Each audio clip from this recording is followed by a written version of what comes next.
Florência Nieto, estou aqui representando a diretoria da Microempa, né? Estou diretora de Inovação e Tecnologia. Vim dar as boas-vindas a todos e a todas aqui presentes, dizer que a entidade está este ano comemorando 40 anos, né? Defendendo os interesses das micro e pequenas empresas. Também uma outra informação importante que agora passamos a ser de uma entidade regional para uma entidade estadual. Então, também estamos com essa novidade na nossa entidade. E, como vocês sabem, então, além, né, dos núcleos setoriais, né, que são o que nos causa muito orgulho, né, pelo networking, negócios gerados, também temos, então, as possibilidades de convênios, planos de saúde, telefonia, todas essas facilidades para os associados. E aqui o núcleo, né, da economia criativa sempre representando muito bem a entidade, né, e promovendo eventos que realmente trazem resultado para os nossos negócios. Então, acredito que hoje o Felipe, né, vai conduzir aí a abertura do nosso palestrante, né, desse encontro. Então, agradeço a presença de todos e conto com vocês nos próximos eventos também comemorativos da entidade. Felipe, vice-coordenador, então, do núcleo, vai dar as boas-vindas para vocês. Muito obrigado, Flor. Obrigado, Josi, também. Então, bem-vindas e bem-vindos. Eu sou o Felipe da Rabiscos Marketing e sou vice-coordenador do Núcleo de Economia Criativa. Já dando boas-vindas para todo mundo, fiquei bem feliz de ver que tem algumas pessoas conhecidas aqui, né? E como é bom, né? De tempo em tempo a gente se encontrar e essas ações da Microempa sempre promovem isso, né? Esse reencontro e essa conexão com pessoas que a gente ainda não conhece. Hoje o nosso bate-papo, então, e assim como esse bate-papo, os nossos futuros bate-papos online, eles têm o objetivo principal de gerar trocas, né? E além desse bate-papo, desse formato, a gente também está realizando cafés da manhã, né, que são com oficinas, e além disso a gente também tem o Pit Stop Criativo, que são ações que o Núcleo está promovendo para cada vez mais a gente compartilhar experiências, conhecer temas atuais e relevantes, fazer troca de informações, network, assim por diante. Né? E tudo isso porque a gente entende, né, que a criatividade é muito mais do que só gerar ideias. É a gente promover ações que ajudam as empresas a inovar, através de pesquisa, através de métodos, de estudos científicos, e tudo isso através dos negócios criativos. E todas as empresas ganham muito, né, quando a gente aprende a ser criativo nos nossos negócios. E uma coisa que eu gosto muito desses encontros, e eu acredito que vocês vão concordar, é como é bom a gente ouvir, né, e a gente ficar sabendo e conhecendo sobre o que tem de mais atual, né, sobre as pessoas que são especialistas nas suas áreas, compartilharem com a gente informações, e com esses profissionais que têm tanto a contribuir conosco, como é o caso das pessoas que hoje vão compartilhar aqui com a gente as experiências e seus cases e trazer para a gente um pouquinho mais do seu dia a dia e da expertise que tem para contribuir com a gente. Então, eu vou chamar aqui para falar com a gente duas pessoas. Inicialmente, o Gustavo também está vindo, mas duas pessoas que já estão aqui, que também fazem parte do núcleo. Hoje a gente vai falar com o Bruno da Farofa e também com o Rafael do Onexialista, né? E aí a gente já vai de bate-pronto querer ouvir de vocês e sobre a experiência de vocês, né? Como a gente pode transformar problemas em oportunidades. Então, Bruno, explica aí para a gente, traz para a gente a contribuição. Legal, obrigado, Fê. Obrigado, pessoal, por estarem aqui acompanhando a gente. Eu sempre que tenho a oportunidade de conversar com grupos assim, eu gosto de agradecer pela atenção, né, pelo privilégio de conseguir ter a atenção das pessoas, porque hoje nas redes sociais a gente está fazendo dancinha no TikTok, vídeo de cachorrinho, né, tudo para conseguir chamar a atenção das pessoas. E é bem legal a gente fazer esse bate-papo num momento tão desafiador, né, que a gente está vivendo, no contexto ambiental, econômico, político, né? Então, eu acho que esse assunto é muito muito legal, porque a gente de fato precisa transformar esses desafios em grandes oportunidades para que a gente possa aprender, crescer, para a gente fazer os nossos negócios prosperarem. E eu participo do Núcleo de Economia Criativa, particularmente por dois motivos, né? Eu gosto muito de trocar com os meus colegas, aprender. E o segundo é porque eu sou mestre em indústria criativa e logo que eu escolhi fazer o mestrado, eu não tinha muita dimensão, né, da amplitude, da capilaridade da economia criativa. E hoje eu resolvi compartilhar algumas coisas aqui que eu aprendi e que eu acho que são muito importantes, porque a gente tem escutado muito se falar sobre inovação. E eu, na consultoria, sou procurado às vezes pelas empresas, porque todo mundo agora quer ser inovador ou usar inteligência artificial, né? Café com inteligência artificial, passar roupa com inteligência artificial, é tudo com inteligência artificial. Mas tem uma inovação em si, é uma característica de coisa, né? Então a gente pode inovar em produto, a gente pode inovar em serviço, mas tem uma competência em específico que nós temos, né? Nós seres humanos temos e que a gente nem sempre dá o devido valor, nem sempre a gente valoriza como deveria. E aí eu mesmo, quando era criança, eu ouvia minha mãe falar assim: para quieto, se acomoda, para de inventar moda, porque eu sempre fui uma criança criativa.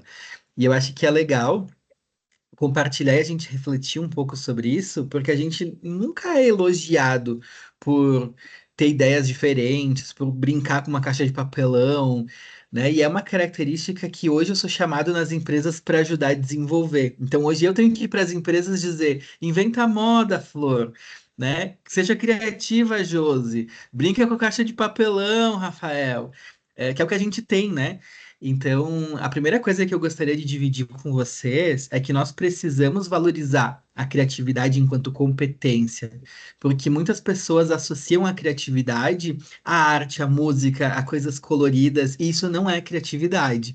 Criatividade é a nossa capacidade de combinar, né, conhecimentos diferentes, os recursos que a gente tem acesso para resolver problemas, né? Então, acho que a primeira dica que eu gostaria de dividir com vocês é que a gente precisa olhar para a criatividade com um pouco mais de cuidado, com um pouco mais de atenção, principalmente, né, se tiver pais aqui no grupo, que a gente possa também preservar o potencial criativo que as crianças têm, porque à medida que a gente vai crescendo, a gente vai se condicionando aos ambientes e deixa de valorizar, né, algumas habilidades. E a criatividade é uma habilidade que a gente precisa não só preservar, mas valorizar. Então, lembrem que todos vocês são pessoas criativas, né? Não importa o nível de complexidade de problema que vocês resolvem no dia a dia, porque até quando a gente abre a geladeira e tem lá um super bonder, uma fatia de queijo fatiado e meia garrafa d'água, a gente consegue fazer janta para a família, gente. Isso é criatividade. A gente pensar numa receita,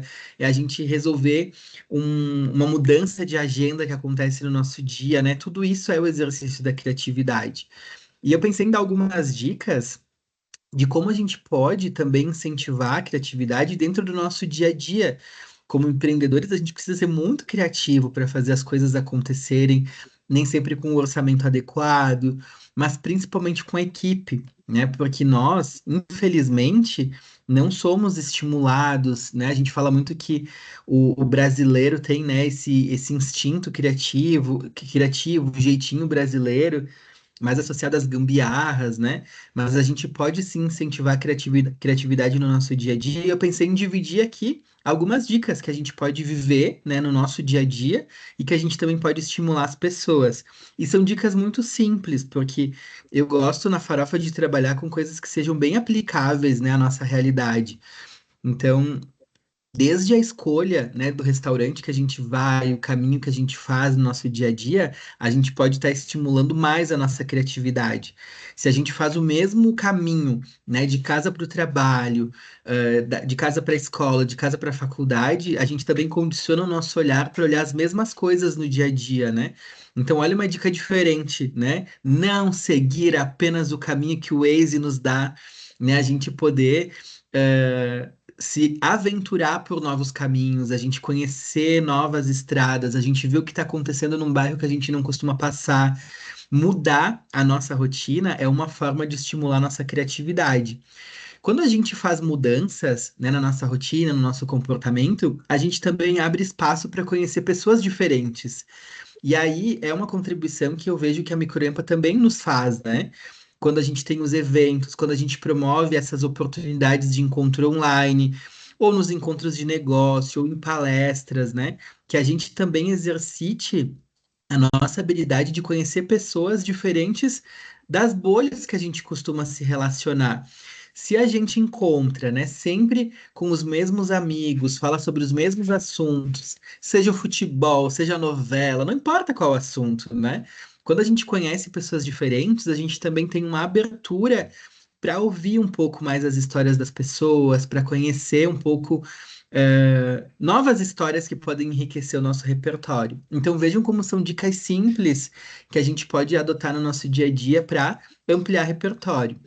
Além disso, além de fazer novas rotas, conhecer lugares diferentes, se conectar com as pessoas, eu acho que a gente precisa alimentar muito a nossa curiosidade. Mas não aquela curiosidade de cuidar o que o vizinho tá fazendo, sabe?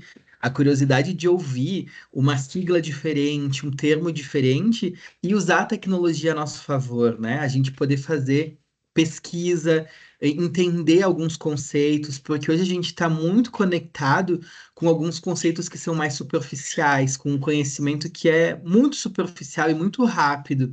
Então, sempre que vocês ouvirem uma sigla, um termo diferente, dedicar um tempinho, olhar na internet, buscar algumas referências para entender o significado disso, né?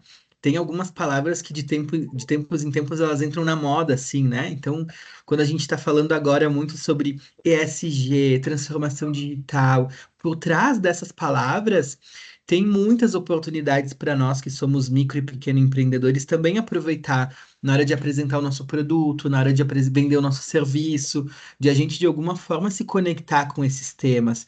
Mas a gente só vai conseguir fazer essas conexões se a gente estimular a nossa curiosidade, né? A nossa curiosidade de aprender.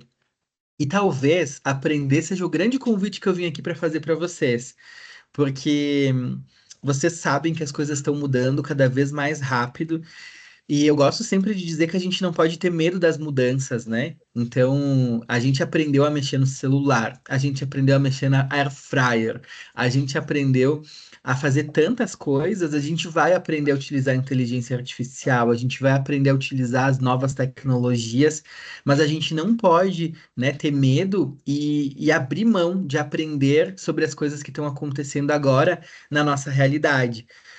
Então, aprender é um convite e a gente pode aprender de várias formas, né? Participando de um bate-papo com especialistas, como a gente está fazendo aqui.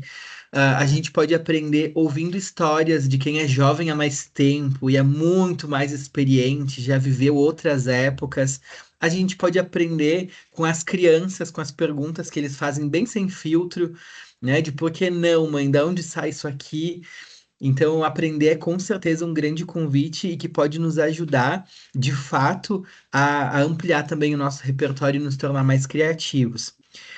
E para fechar, eu gostaria de também fazer um grande convite assim para a gente refletir, porque as oportunidades, elas às vezes aparecem nos momentos mais difíceis. E o convite que eu quero fazer para que a gente possa aproveitar as oportunidades é a gente também fazer mais trocas, né? A gente ampliar o nosso networking e estar aberto a fazer, não só por outras pessoas, mas com as outras pessoas, né? Então, à medida que a gente se conecta com os núcleos setoriais aqui da Microempa, à medida que a gente faz projetos em parceria, né, Fê? À medida que a gente troca ideias, inclusive com colegas, né, Gustavo, que podem em algum momento serem concorrentes em alguns projetos e talvez colaborarem em outros, fazer parcerias, por que não, né, Flor?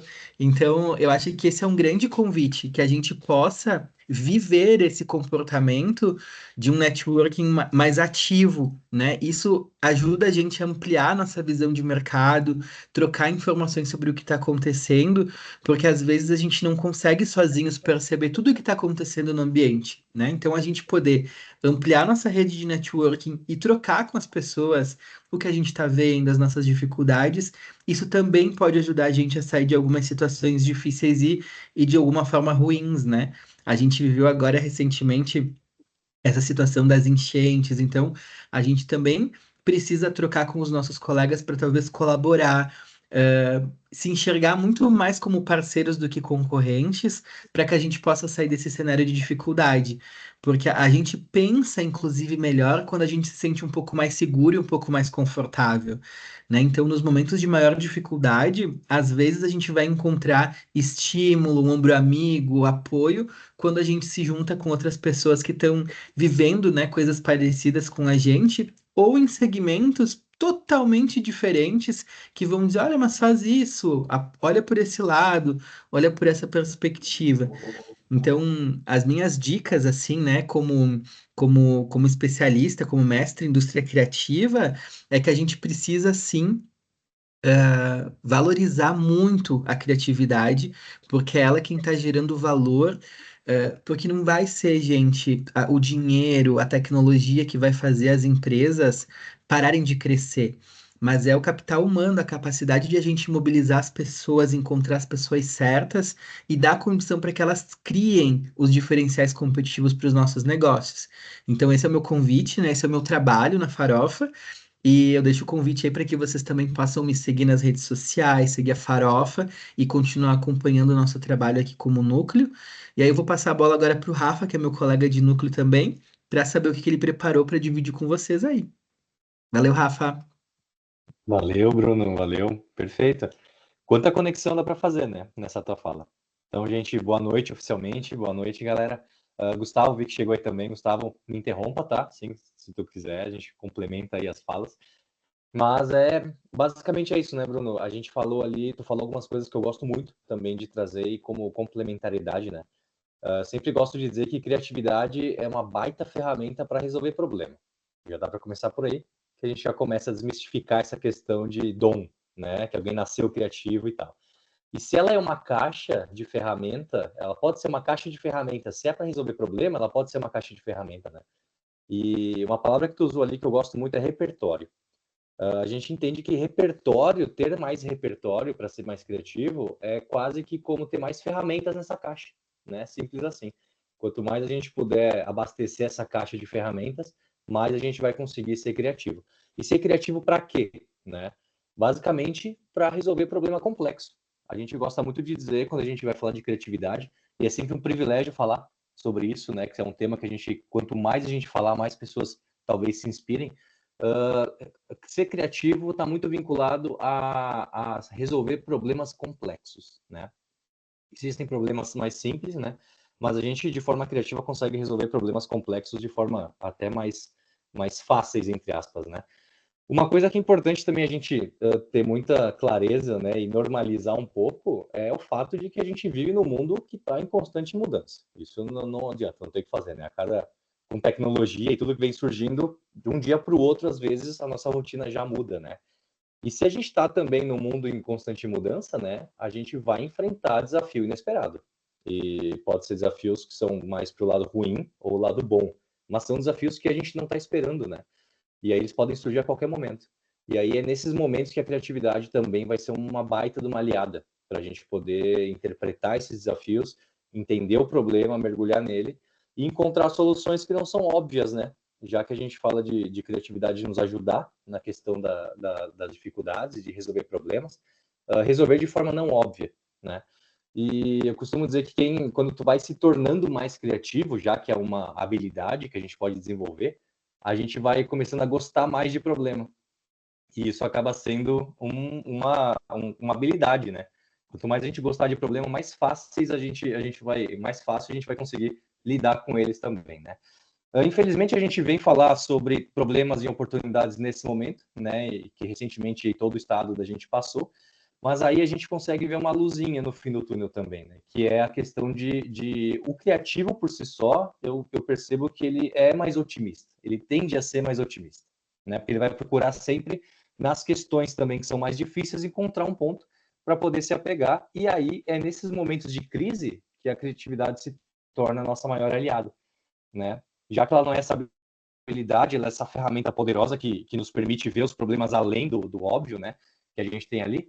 É nesse momento que a gente consegue usar nossa capacidade de olhar para a situação e perguntar, tá, como é que eu posso transformar isso aqui em oportunidade? né? E esse é o grande mote desses momentos que a gente tem feito aqui enquanto núcleo setorial aí de economia criativa da Microempa, né? Mas de forma simples, eu queria trazer assim uma coisa que tu falou ali, Bruno, eu queria aprofundar um pouquinho para a galera também, que é o seguinte, né? Já que criatividade é uma habilidade que pode ser desenvolvida, ela tem processo para ser desenvolvida, né? A gente fala, pô, eu já ouvi muito isso. Ah, mas vocês são criativos, para vocês é mais fácil. De fato, mas por quê? Porque a gente já desenvolveu um pouquinho mais, né? Porque é exercício também de desenvolver. E aí tem um processo muito simples, que é simples de explicar, que entra muito no que tu trouxe de repertório. E assim, já que a gente fala de resolver problema complexo, a criatividade ela começa em aprofundamento do problema, né? Tu mergulhar no problema e dedicar um tempo para entender todas as nuances daquele problema. De fato, é degustar quase daquele problema e tentar entender todos os lados desse problema, né? No processo normal de resolução de problema, a gente vai tentar resolver esse problema de forma analítica. A gente foi criado assim, né? Então, eu vejo um problema, tento resolver de forma rápida. Quando a gente entra no processo criativo, a gente mergulha no problema, e aí tem um ponto muito legal na segunda etapa desse processo, que é se afastar do problema um pouco. Por que tu se afasta do problema? Quando tu se afasta dele, tu permite que o teu inconsciente também atue naquele problema, né? Então, a gente tem o nosso consciente, tudo que a gente aprendeu olhando para o problema, a gente já se aprofundou nele, a gente se afasta dele, vai fazer outra coisa, a gente deixa aqui o nosso inconsciente, que é tudo aquilo que a gente nem sabe que a gente sabe, que ele também atue naquele problema. E aí, na terceira etapa, a gente chama de a gente faz a incubação, né, esse momento que a gente diz de se afastar do problema. E aí, na terceira etapa, é quando vem aquele momento eureka, momento de iluminação. Por isso que muitas vezes a gente tem uma baita ideia caminhando com os cachorros, limpando a casa, tomando banho, porque tu permitiu que o teu inconsciente atuasse junto com o teu consciente. E aí a criatividade, também a gente gosta de dizer que a criatividade é uma combinatividade, né? Criatividade é quase que combinar duas coisas para gerar uma terceira. Então, se tu permite que o teu inconsciente atue no problema e o teu consciente também atue, quando se chocar essas duas ideias do que tu sabe e o que tu nem sabe o que tu sabe, ele acaba te dando uma ideia sobre como resolver problema complexo. Isso é muito legal. E aí, como é que a gente nutre o inconsciente? Exatamente como o Bruno trouxe. E outras formas muito parecidas, né? Que é fazer coisas que a gente não vai fazer no piloto automático. Se eu já vou para o trabalho a pé, por exemplo, ou de carro, pela mesma rua, eu quase já nem percebo o que está acontecendo. Eu sei o trajeto, o cérebro ele já faz aquele trajeto de forma automática. Se eu entro em outra rua, eu vou poder encontrar coisas que ele vai prestar atenção. Ele vai ver uma loja que não existia, ele vai ver alguma coisa acontecendo ali e vai armazenar isso no teu inconsciente. E lá na frente, para algum problema complexo, pode ser que isso seja útil. Então, por isso que essa é a importância de nutrir o inconsciente. É ler uma revista, um jornal, um livro que tu jamais leria. Daqui a pouco ali vai te dar insights inconscientes para depois, para outro problema que tu tiver. É fazer caminhos que tu não faria. E aí, trazendo um pouco para a prática, né, eu fiquei pensando aqui para dar exemplos, né, trazer exemplos das dificuldades que a gente tem enfrentado como empreendedores aí que somos, né, e empreendedor, né, a gente não está falando só de quem tem empresa, a gente pode tratar também o intraempreendedorismo, né, que é essa intenção de empreender em algum momento, ou de ter pelo menos essa visão, né, essa abordagem já de empreendedor mesmo que não tenhamos uma empresa. E aí, olha só que interessante, eu vim pensando, né, em alguns setores de trabalho que a gente convive, que a gente precisa ou que a gente atua. E aí pensando, tá, como é que eu transformaria esse problema em oportunidade? Imaginando que a gente está vindo de um momento que já, graças a Deus, aí vem em recuperação, mas ainda tem muita gente que não conseguiu dar a volta, né, como a gente diz.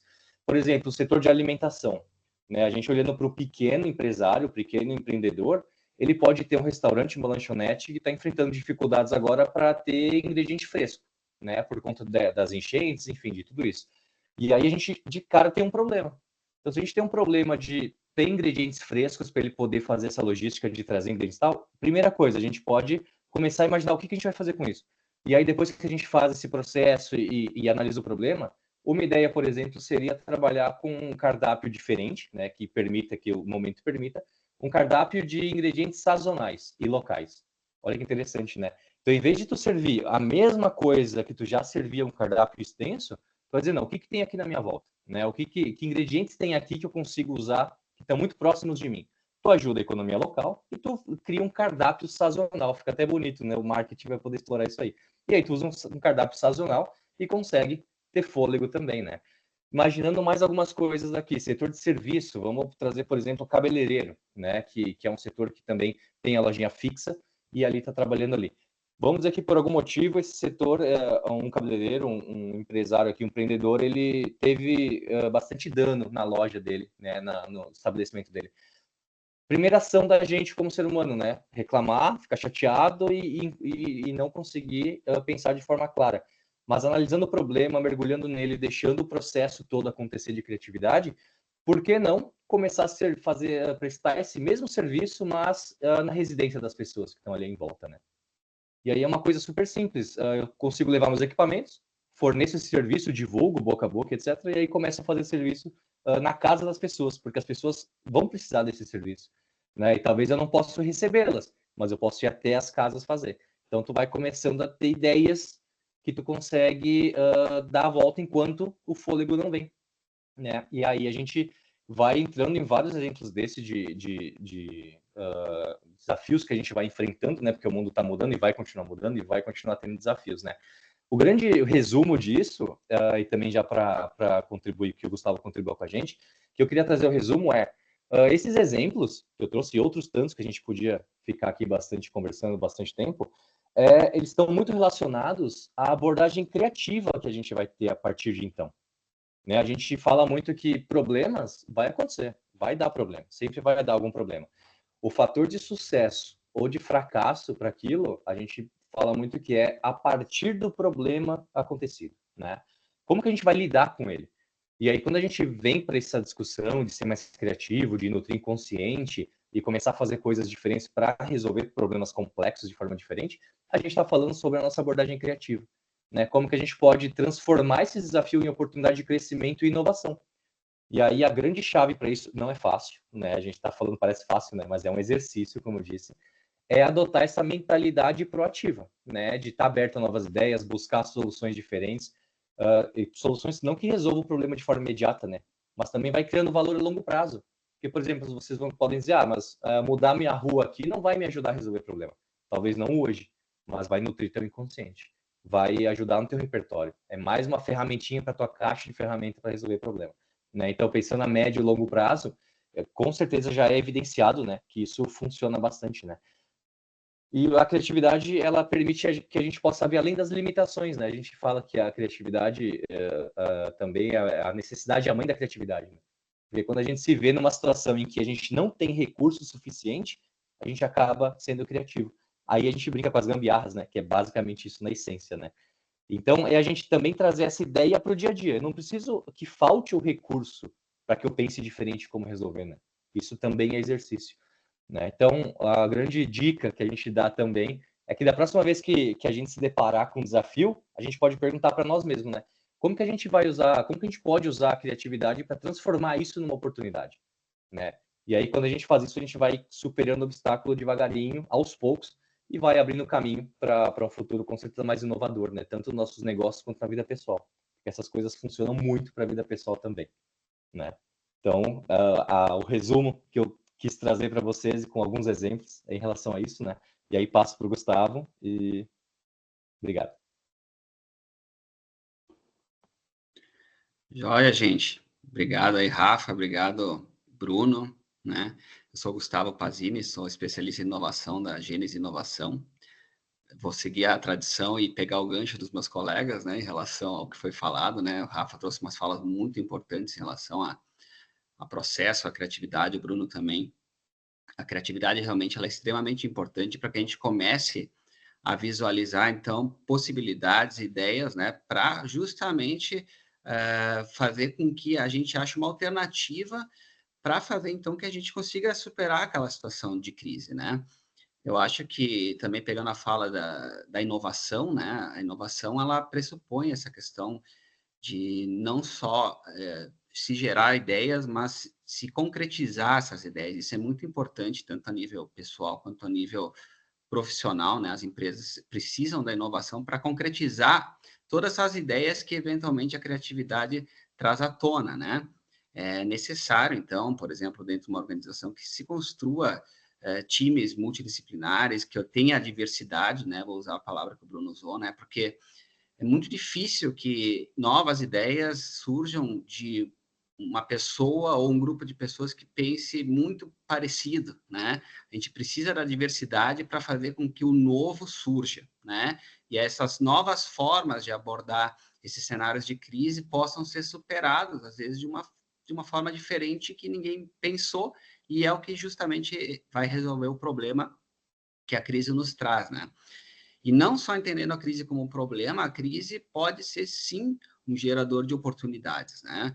Existem várias empresas, vários cases que podem ser citados em que crises impulsionaram muitos negócios e não geraram um movimento oposto, né?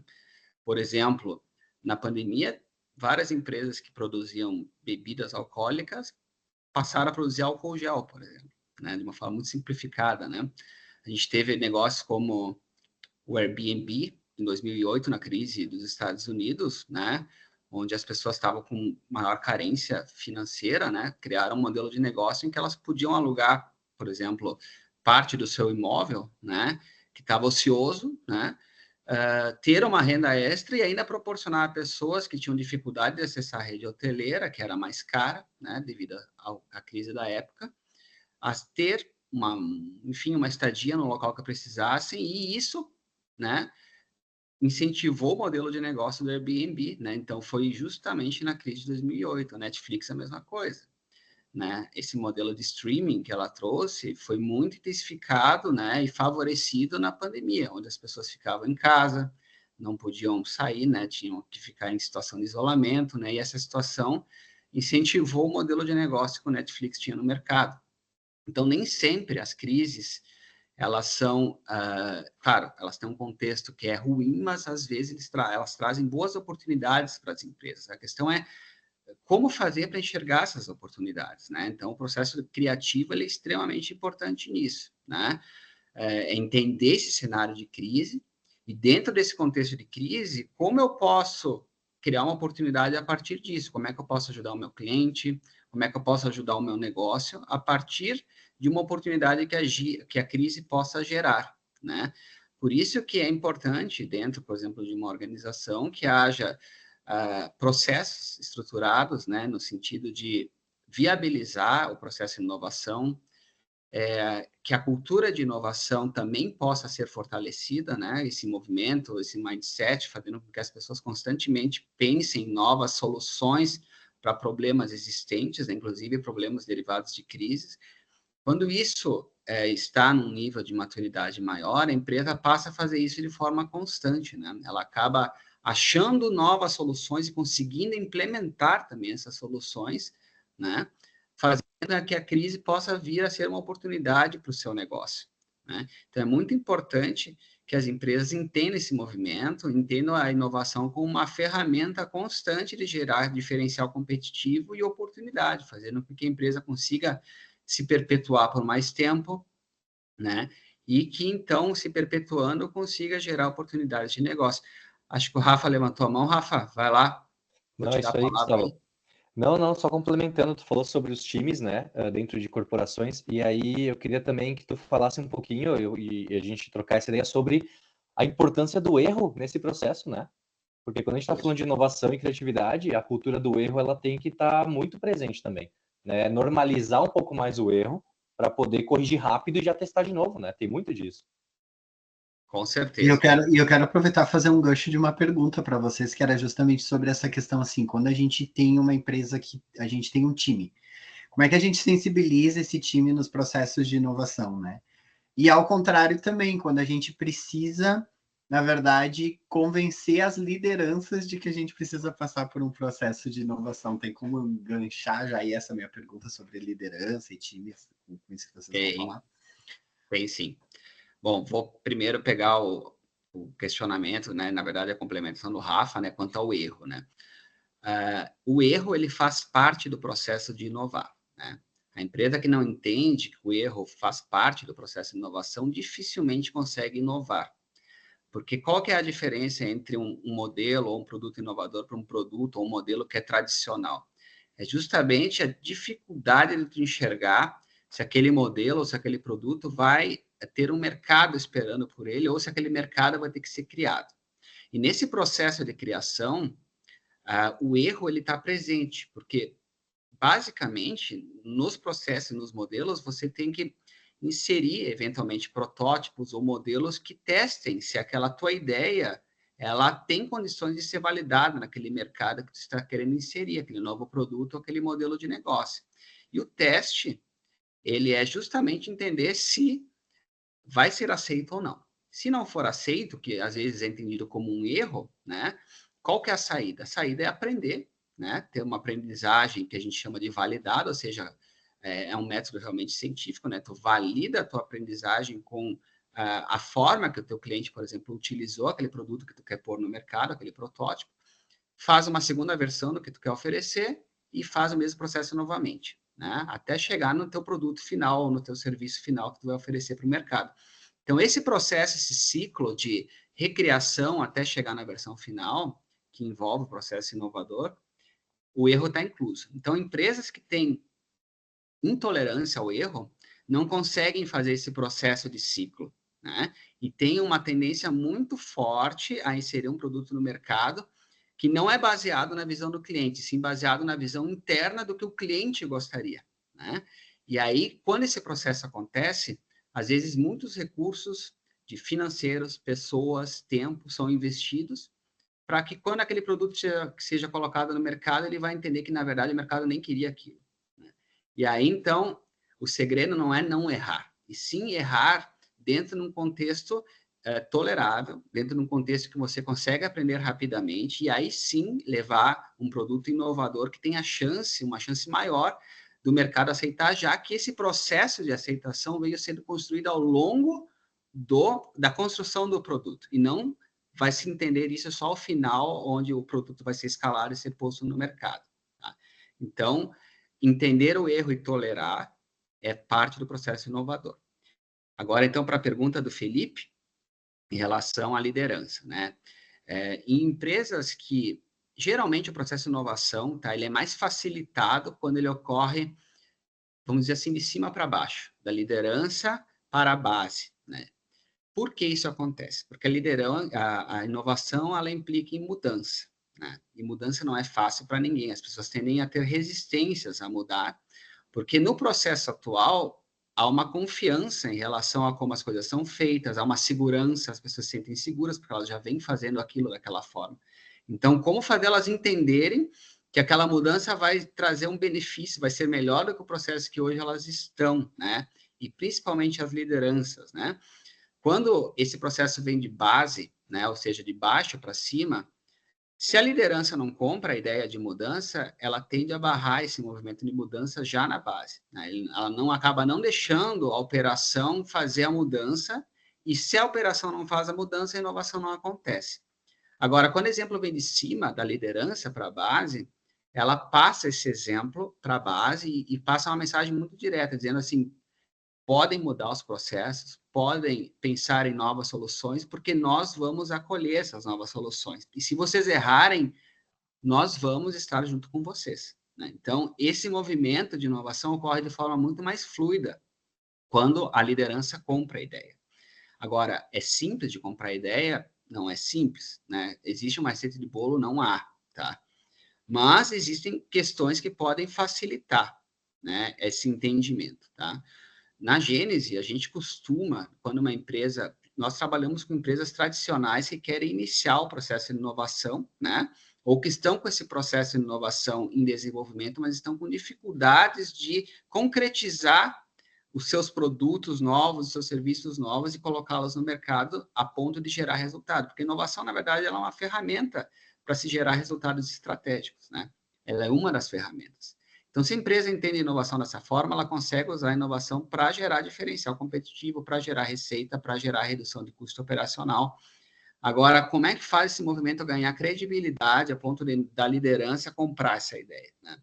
Uma forma que a gente gosta muito é não fazer vamos dizer assim, um estardalhaço desde o início do processo, chegar querendo mudar tudo rapidamente, não dando tempo para as pessoas entenderem essa mudança, absorver essa mudança e principalmente entenderem que vai ser uma mudança para melhor, né?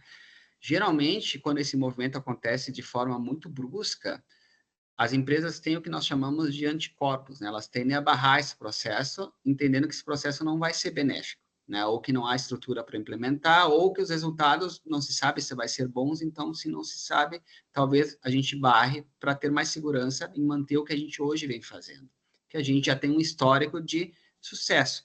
Obviamente que esse sucesso não pode ser que não se sustente por muito tempo, porque se outra empresa chegar no mercado com um modelo de negócios diferente, que causa uma disrupção, talvez, no mercado, e o cliente enxerga aquele novo modelo é melhor, aquele modelo que sempre foi bom e existiu, ele talvez fique obsoleto e daí para frente não perdure, né?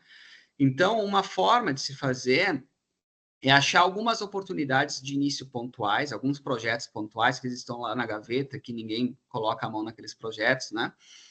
Entender esses projetos e por que eles resolveriam uma dor do teu cliente, entender por que esses processos poderiam gerar um diferencial competitivo para a empresa, gerar dinheiro no caixa. E aí tu começa com 1, 2 projetos, talvez 3, né? E esses projetos é um movimento menor, mas a chance de tu te concentrando as tuas forças, né, dos teus times, em menos projetos, faz com que os resultados apareçam. Esses resultados mais facilmente concretizados, eles começam a gerar credibilidade ao processo de inovação. Tu começa a ver que a inovação funciona porque funcionou com o projeto A, porque ele funcionou com o projeto B, então por que ele não pode funcionar com 10 projetos, com 20 projetos? Então, quando esse movimento vai crescendo de 1, 2 projetos para 5, 10, 20, é aí que ocorre um movimento mais robusto em termos de inovação e é aí que a empresa começa a colher resultados mais robustos também, né? E esse movimento crescendo vai sair, então, de um movimento que parte de uma ou duas pessoas, ou um comitê de poucas pessoas, para um movimento que vai perdurar e vai transpassar toda a organização. Quando isso acontece, a organização compra essa ideia, deixa de ser só da liderança e chega até a base, é o que a gente chama de cultura de inovação. A empresa passa como um todo a pensar de forma a sempre buscar ler esse mercado, tentar antecipar tendências, tentar aproveitar essas oportunidades, talvez de inserir uma nova tecnologia, um novo produto, né? E aí, constantemente, ela inova. Quando ela faz isso, ela deixa de exercer uma inovação pontual para exercer uma inovação constante. E esses diferenciais competitivos que mantêm ela no mercado, eles acontecem permanentemente. Quando tu lança um novo produto e o teu concorrente vê que tu, por exemplo, está ganhando dinheiro com aquele produto e copia ou traz talvez um produto melhor, tu já tem outro produto, outra solução lançando, né? Então, tu consegue te manter por mais tempo no mercado e é isso que faz uma empresa permanecer por, quem sabe, décadas no mercado, que hoje é altamente volátil e que as mudanças ocorrem com uma velocidade muito mais rápida, né? Outra solução para conseguir acompanhar essas mudanças tão rápidas seria justamente praticar o que a gente chama de inovação aberta. É quando a gente busca, fora das fronteiras da empresa, soluções que talvez possam ser aplicáveis diretamente a um projeto e que a empresa hoje não tem competência interna, não tem tempo para desenvolver. Porque até ela desenvolver essa competência, quem sabe aquela tendência no mercado até já se esvaiu e não tem mais uma oportunidade para aproveitar. Então, você busca no mercado, talvez, uma empresa de tecnologia, uma universidade, você vai buscar startups que vão trazer esse know-how rapidamente, né? Obviamente, com metodologias, com ferramentas para conseguir criar um protótipo com base naquele conhecimento que, por exemplo, a startup já tem e lançar um novo produto.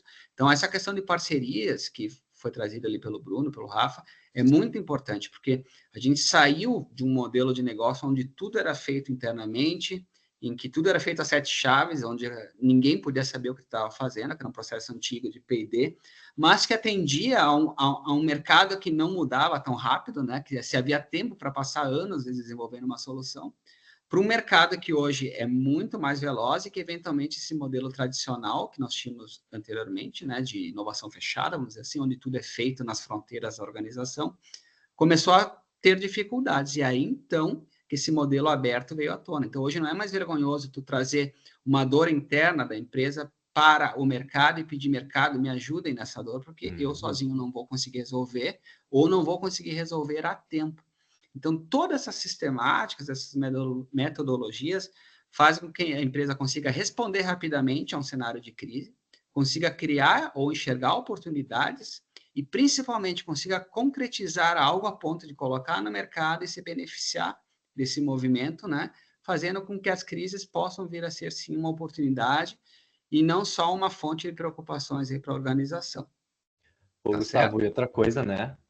A gente percebe que agora, nesse mundo que a gente está vivendo hiperconectado, hipertransparente, tudo hiper, né? Onde tudo é tanto, a gente não consegue mais fazer nada sozinho.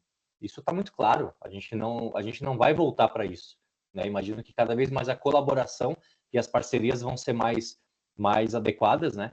E eu tenho uma analogia da escada para falar da liderança, tá, Felipe? Aí eu quero trazer no final. Mas só para complementar essa parte das parcerias e de não fazer sozinho, uma vez lendo um livro, teve uma analogia ali que me chamou muita atenção e eu usei e funcionou. Eu trabalhava numa empresa, porque isso que o Gustavo trouxe é perfeito, só que tem muito de estruturas ali, né? E às vezes a gente, como micro, não tem essa estrutura, né? Mas a gente também quer participar dessa onda, né? Então tem algumas coisas que eu chamo de pílulas aplicáveis, né? São coisas muito simples, muito pequenas, mas que em doses pequenas elas acabam também gerando resultado, né? Inovação, de fato, né, Gustavo? A galera também pode começar a entender que não é uma super entrega, né?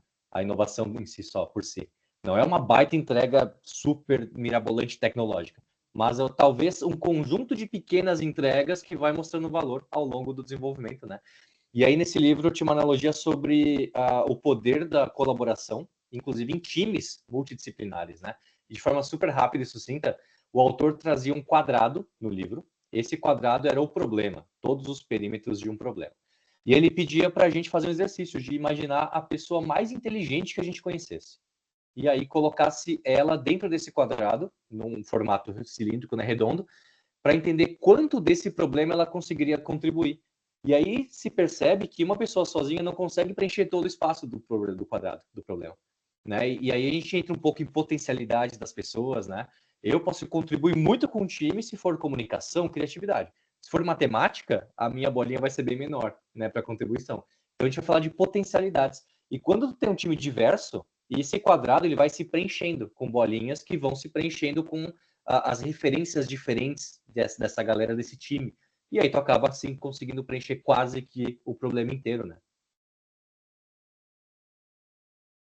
Ótimo. Não, perfeito, Rafa. É isso mesmo. Tu trouxe bem essa questão, que acho que até para finalizar, que é a estrutura das empresas que são característica aqui da Microempa, né? Porque às vezes a empresa tem estrutura realmente para implementar um processo desse, né? Que olhando de fora às vezes não parece tão robusto, mas na prática ele é, né?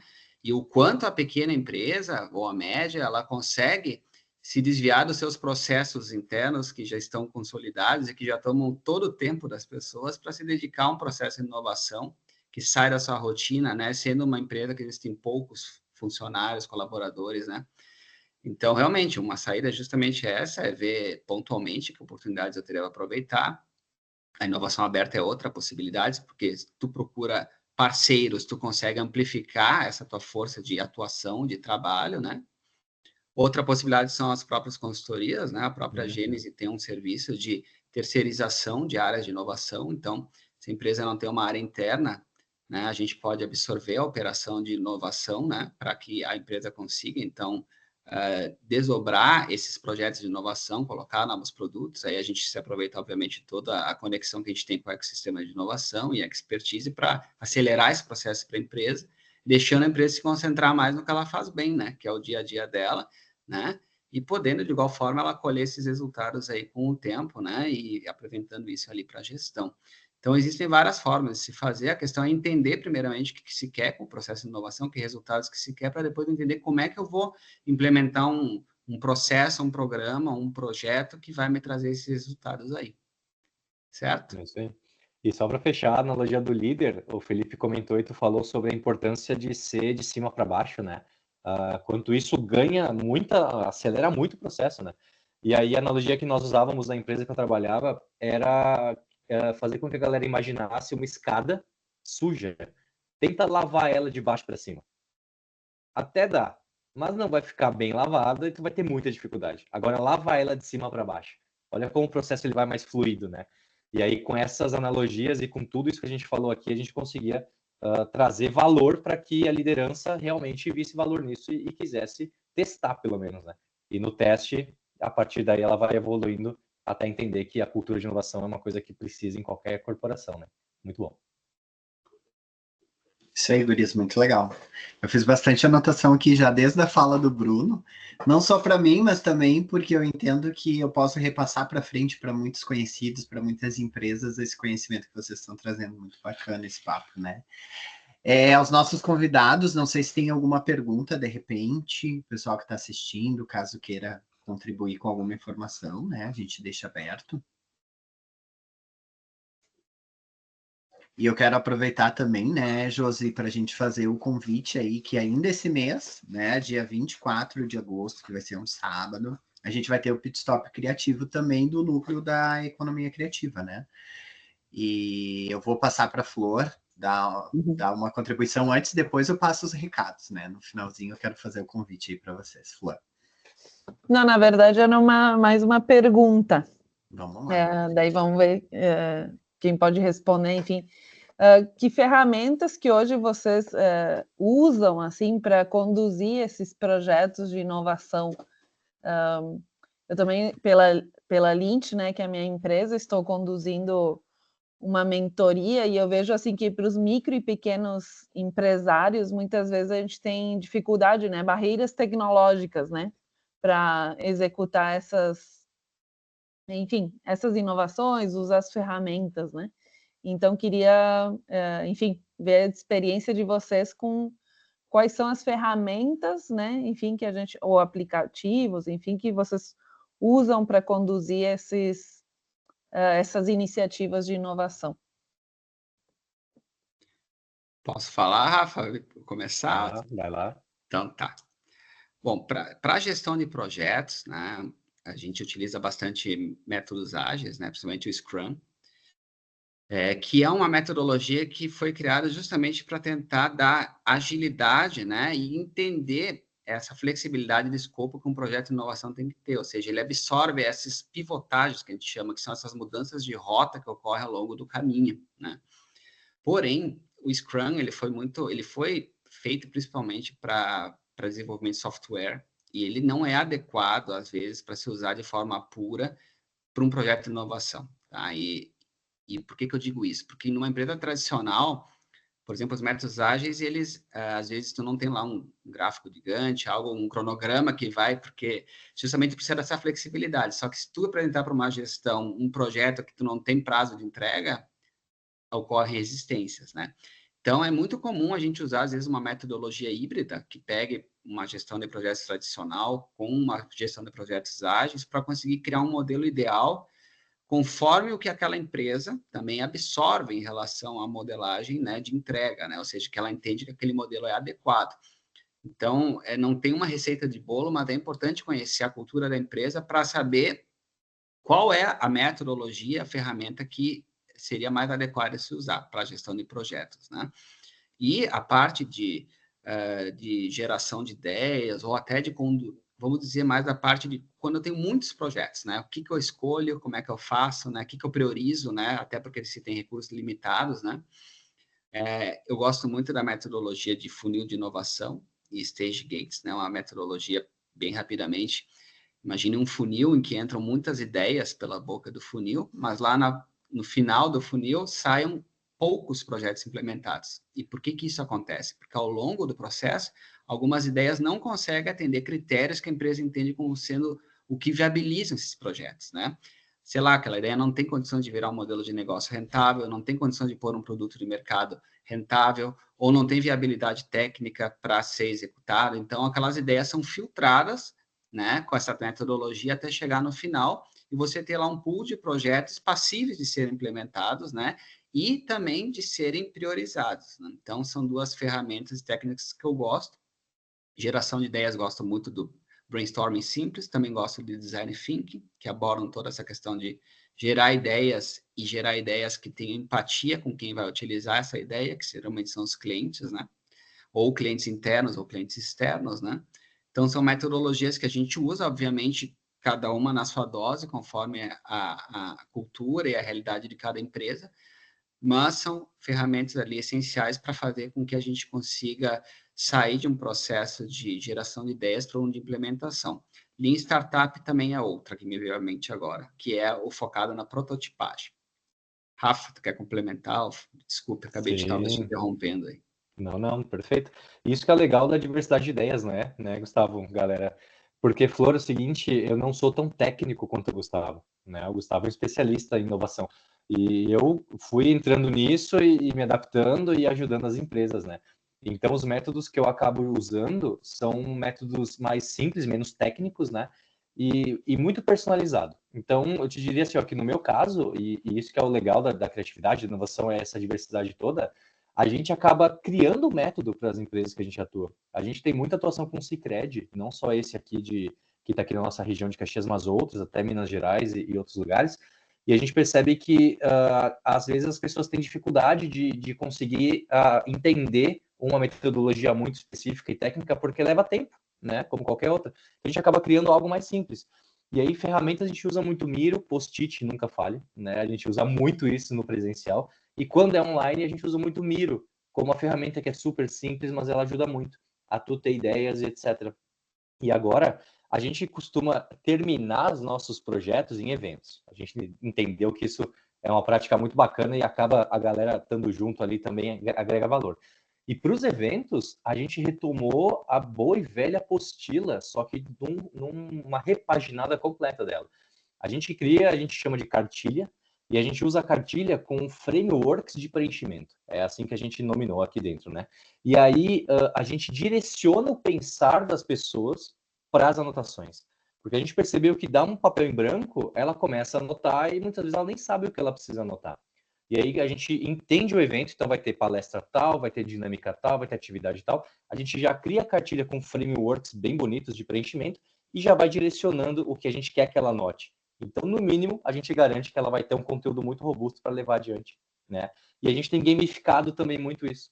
Então, por exemplo, Sicredi, 300 colaboradores para falar de estratégia, um assunto técnico que eles tinham que entender. A gente fez um The Voice lá e foi um sucesso. O diretor veio depois e falou, cara, eu nunca imaginei ver a minha galera cantando a estratégia. Então, a gente acaba adaptando, né, sem tanto técnico, né, porque a gente realmente não se aprofundou nisso, né? Mas funciona e também é também bastante legal misturar tudo isso, né?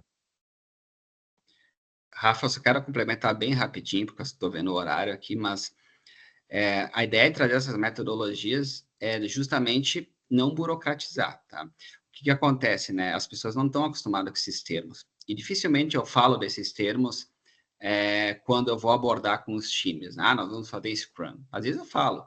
Mas, na verdade, a gente fala que é o método do cliente X, do cliente Y, né? É um método dele, que é criado a partir dessas metodologias, o mais desburocratizado possível. Obviamente, um certo grau de controle tem que ter, porque senão tu não consegue controlar o andamento do projeto, mas o foco tem que ser na execução. É a forma mais fácil de realmente tu implementar, deixar as pessoas mais voltadas nas ações de execução e menos na burocracia da papelada, vamos dizer assim, né? E até porque elas já estão sobrealocadas, né? Estão se desviando das suas ações diárias para fazer um projeto.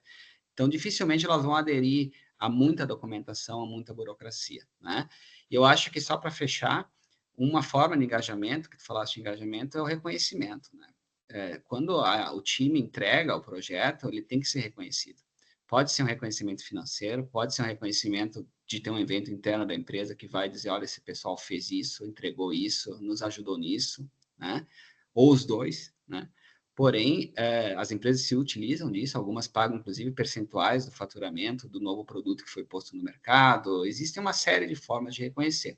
Mas o reconhecimento gera o engajamento e a vontade que mais times se formem e se engajem e se esforcem para que as entregas sejam feitas. Acho que é isso. Perfeito.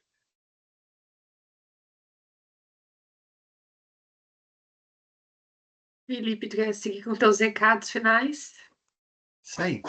Bom, gente, como não veio mais perguntas, o recado final que eu quero dar, então, retomando, é o Pit Stop Criativo, que vai ser dia 24 desse mês também, é um sábado, às 9 da manhã. E por que a gente escolheu esse dia, por que a gente escolheu esse horário, tá? Porque o Pit Stop Criativo, eles são mentorias, tá? Ao mesmo tempo em que se assemelha a rodadas de negócio. Então, a gente tem temas nas mesas com especialistas, em que esse especialista, ele traz uma pincelada rápida, né, um insight rápido de alguma ferramenta ou de alguma metodologia, e ele traz dicas para você aplicar na prática, no seu negócio, esse conhecimento. Tá? Então, a gente passa ali por definição de público-alvo, como tirar fotos para rede social, como ser mais criativo, como trabalhar teu negócio no Google, dentre outras ferramentas. A Josi com certeza vai mandar essa divulgação para todo mundo que está aqui também. Mas o legal dessa metodologia é justamente isso, que tu consiga, né, dentro de poucas horas, ter um conhecimento ali sobre esses conteúdos e já sair com uma ferramenta prática para aplicar no negócio, já sair com uma estrutura robusta, né, e uma conversa assim, através dessas rodadas, né, que se faz através das mesas. Então, ele acontece ali na Microempa. Então, o nosso convite é para que vocês também conheçam essa estrutura, participem, convidem as pessoas que vocês conhecem, né, empresas que vocês conhecem, pessoas que estejam procurando, né, colocar em prática, adquirir algum conhecimento, conseguir trabalhar melhor estratégias criativas aí nos negócios, não sabe por onde começar, esse é um lugar, né, um ambiente formado para justamente essas pessoas já adquirirem esse conhecimento, essas ferramentas, tá bom? Acho que é isso, Josi. Muito bem, pessoal. Então, como a gente não teve mais nenhuma pergunta, agradecer a presença de todos vocês. Fiquem de olho, né? Tem o Instagram da Economia Criativa, que é Somos Economia Criativa, e tem o da Microempa também. Esse mês de agosto a gente está recheado de eventos, a gente vai ter mais de 20 eventos aí, palestras, workshops, o próprio Pit Stop. Então, fiquem de olho no nosso Instagram, no nosso site e participem, porque vai ter para todos os gostos aí, todos os diversos temas para que vocês, como o Bruno falou lá no início, né, estejam presentes, possam fazer troca com outros empresários. Tá bom? Então, boa noite, pessoal. Até mais. Obrigado, Jô. Boa noite. Boa noite. pessoal. Tchau, tchau.